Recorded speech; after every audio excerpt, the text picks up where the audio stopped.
नमस्कार स्टूडेंट्स। अन्य पिछड़ा वर्ग में हमने बंधुआ मजदूर को पढ़ा था। आज हम भूमिहीन श्रमिक, सीमांत किसान और छोटे किसान की बात करेंगे। भारतीय कृषि अर्थव्यवस्था की बहुत ही गंभीर समस्या खेतीहर मजदूरों, सीमांत किसानों एवं छोटे किसानों की है। इन तीनों की संख्या गांवों में सर्वाधिक है और ये अत्यंत गरीबी में जीवन व्यतीत करते हैं। इनकी स्थिति बहुत कमज़ोर और दयनीय है, जैसे कि आप जानते हैं। इनको बहुत अधिक कठिनाइयों का सामना करना पड़ता है। क्यों? क्योंकि ये बहुत छोटे किसान हैं या फिर इनके पास बिल्कुल भूमि नहीं है, दूसरों के खेतों पर ये काम करते हैं। देश की पिछड़ी अर्थव्यवस्था का यह उपेक्षित और पिछड़ा हुआ भाग है, तो इनकी समस्याओं को सुलझाए बिना देश की कृषि अर्थव्यवस्था में स्थायी सुधार लाना संभव नहीं हो सकता है। अब हम ये देखेंगे कि ये जो भूमिहीन श्रमिक है, किसको हम भूमिहीन श्रमिक कहेंगे, तो इसको किसने किस तरीके से परिभाषित किया है।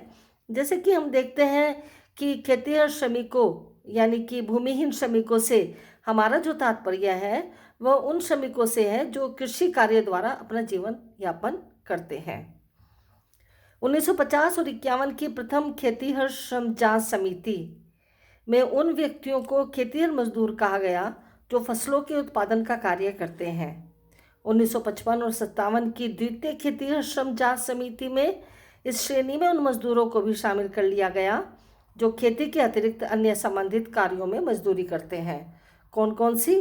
जैसे पशुपालन करना, बागवानी करना, मुर्गी पालन करना, इस तरीके के। राष्ट्रीय श्रम आयोग के अनुसार खेतीहर मजदूर वह है जो मूलतः अकुशल व अव्यवस्थित है और जिसके पास जीविकोपार्जन के लिए अपने श्रम के अतिरिक्त लगभग कुछ भी नहीं होता है।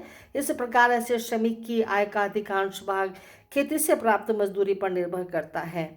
1961 की जनगणना में उन व्यक्तियों को खेतीहर मजदूर ठहराया गया जो दूसरों की भूमि पर मजदूरी करते हैं और जिन्हें नकदी या वस्तु और उत्पादन के भाग के रूप में मजदूरी मिलती है। इन परिभाषाओं के आधार पर यह कहा जा सकता है कि खेतीहर मजदूर वे व्यक्ति हैं जो कृषि क्षेत्र में मजदूरी करते हैं। कौन है? खेतीहर मजदूर वे व्यक्ति हैं जो कृषि क्षेत्र में मजदूरी करते हैं और जो वर्ष के अधिकांश दिन मजदूरी करते हैं और जिनकी आय का अधिकांश भाग खेती से प्राप्त मजदूरी पर निर्भर होता है। श्रम के राष्ट्रीय आयोग ने खेतीहर मजदूरों को दो श्रेणी में बांटा है। पहला है भूमिहीन मजदूर और दूसरा बहुत छोटे किसान जिनकी आय का मुख्य साधन कृषि जोतों के बहुत छोटे होने के कारण मजदूरी है। भूमिहीन श्रमिकों को भी दो भागों में बांटा गया है। पहला है स्थायी श्रमिक जो कृषक परिवारों से बंधे हुए होते हैं। दूसरा अस्थायी श्रमिक। अस्थायी श्रमिकों की श्रेणी में वे छोटे किसान भी सम्मिलित हैं जिनके पास बहुत थोड़ी सी भूमि है और वे दूसरों की भूमि पर मजदूरी करते हैं। दूसरों की भूमि को ठेके पर लेकर खेती करते हैं या बटाई पर खेती करते हैं, जिसको कहते हैं कि बटाई पर खेती कर रहे हैं, उनमें आता है। अब हम बात करेंगे सीमांत किसानों की। सीमांत किसान और छोटे किसान। सबसे पहले हम ये जानेंगे कि सीमांत किसान किसको कहते हैं। सीमांत किसानों से तात्पर्य ये है कि ऐसे किसान हैं जिनके पास 1 हेक्टेयर से कम भूमि है। 1 हेक्टेयर से 2 हेक्टेयर तक की भूमि वाले जो छोटे किसान होते हैं, 2 से 4 हेक्टेयर वाले अर्ध मध्यम और 4 से 10 हेक्टेयर वाले मध्यम और 10 हेक्टेयर से अधिक भूमि वाले बड़े किसान माने जाते हैं। देश में 17% सीमांत, 19% लघु और 24% अर्ध मध्यम और 25% मध्यम और 23% बृहत जोते हैं। सीमांत किसान देश में 2.5 करोड़ हैं। खेतीहर मजदूर, सीमांत किसान और छोटे किसान लगभग कुछ ग्रामीण परिवारों के 75% भाग का निर्माण करते हैं। ये सभी ग्रामीण लोग गरीब हैं। 1961 में देश में 3.15 करोड़ खेतीहर मजदूर एवं 9.95 करोड़ किसान थे। 1971 की जनगणना के अनुसार देश में खेतीहर मजदूरों की संख्या 4.75 करोड़ हो गई। 2001 की जनगणना के अनुसार देश में 10.7 करोड़ खेतिहर मजदूर हैं। देश में कुल जोतों का 59% सीमांत किसान और 19% लघु किसान और 13.2% अर्ध मध्यम किसान, 7.2% मध्यम और 1.6 बृहद किसान थे। इस प्रकार खेतिहर मजदूर, जिनमें भूमिहीन मजदूर भी सम्मिलित हैं, सीमांत किसान एवं छोटे किसान मिलकर ग्रामीण कमजोर वर्ग का निर्माण करते हैं। अब हम इनकी कुछ समस्याओं को देखेंगे। हमने अभी तक देखा कि छोटे किसान कौन होते हैं, सीमांत किसान हम किसको कहते हैं, और अब इनकी क्या क्या समस्याएं हैं। जब हम भूमिहीन श्रमिकों की या खेतिहर मजदूरों की, सीमांत या छोटे किसानों की बात करते हैं तो समस्या हमारे सामने आती है। सबसे पहली समस्या है रोजगार की समस्या। खेतिहर मजदूरों की एक समस्या ये है कि उन्हें नियमित रूप से रोजगार नहीं मिल पाता है। बेकारी और अल्प रोजगार की स्थिति में रहना पड़ता है। उनका सारा जीवन बेकारी, गरीबी, शोषण, उत्पीड़न से भरा हुआ होता है। कुछ स्थानों पर तो खेतिहर मजदूरों की दशा बिल्कुल गुलामों जैसी है। भूस्वामी इनसे बिगाड़ लेते हैं, बहुत कम मजदूरी देते हैं। ये अपने मालिक की नौकरी छोड़कर दूसरे मालिक की नौकरी करने के लिए स्वतंत्र भी नहीं होते हैं। तो रोजगार की दृष्टि से अस्थायी श्रमिकों की दशा और भी अधिक खराब है।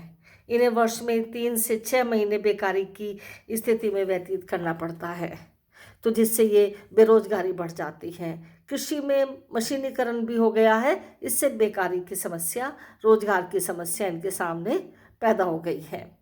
और इनकी दूसरा पॉइंट है, इनकी बहुत कम आय है। खेतिहर मजदूरों को वर्ष के एक बहुत बड़े भाग में तो बेकार रहना पड़ता है और इनको बहुत दिन तक काम नहीं मिलता है, और अगर मान लीजिए काम मिल जाता है तो मजदूरी बहुत कम है। तो इस तरीके से मजदूरी नकदी में या तो कुछ वस्तुओं के रूप में भी इनको मिल जाती है। जैसे कि इन्होंने किसी किसान के खेत पर काम किया तो वहाँ पर इसको अनाज दे दिया जाता है।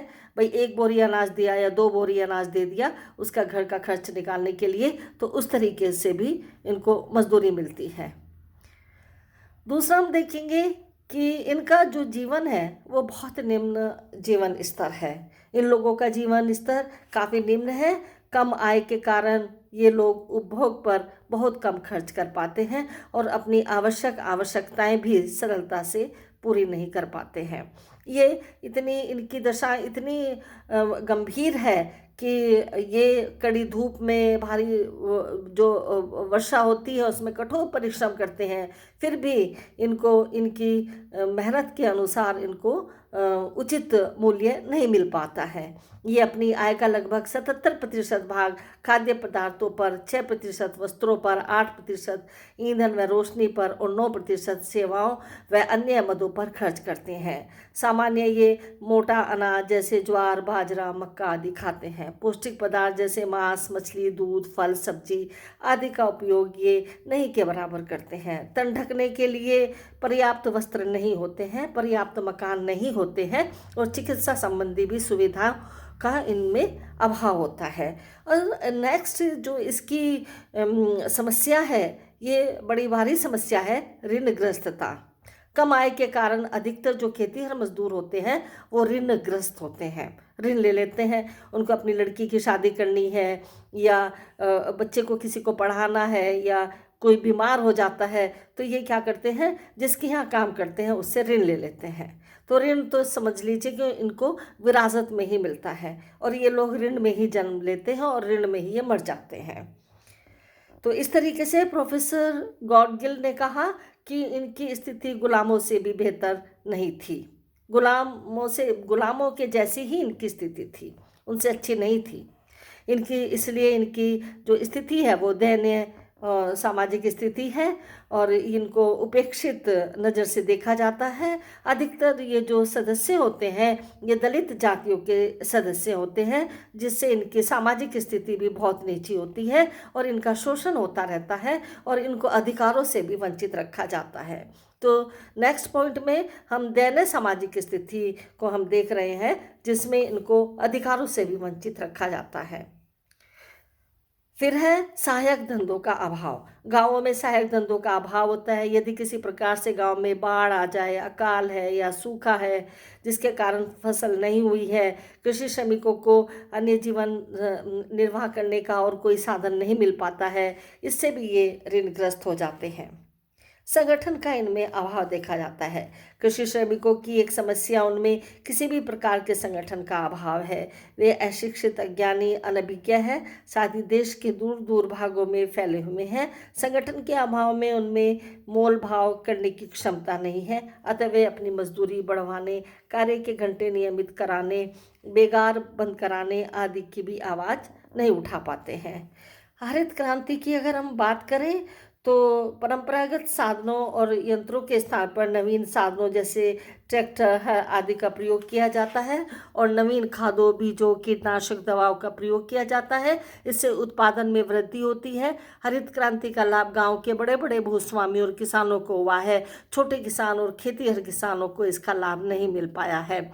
तो हरित क्रांति ने गांवों की आर्थिक असमानता को बढ़ा दिया है, जिससे कृषक में काफ़ी असंतोष फैला हुआ है। तो भारत में इसलिए कुछ कृषक आंदोलन भी हुए हैं और उसके बाद जो राजस्थान सरकार है या सरकार के द्वारा इनके कुछ सुधार भी किए गए हैं, तो उनको भी हम नेक्स्ट वीडियो में देखेंगे। धन्यवाद।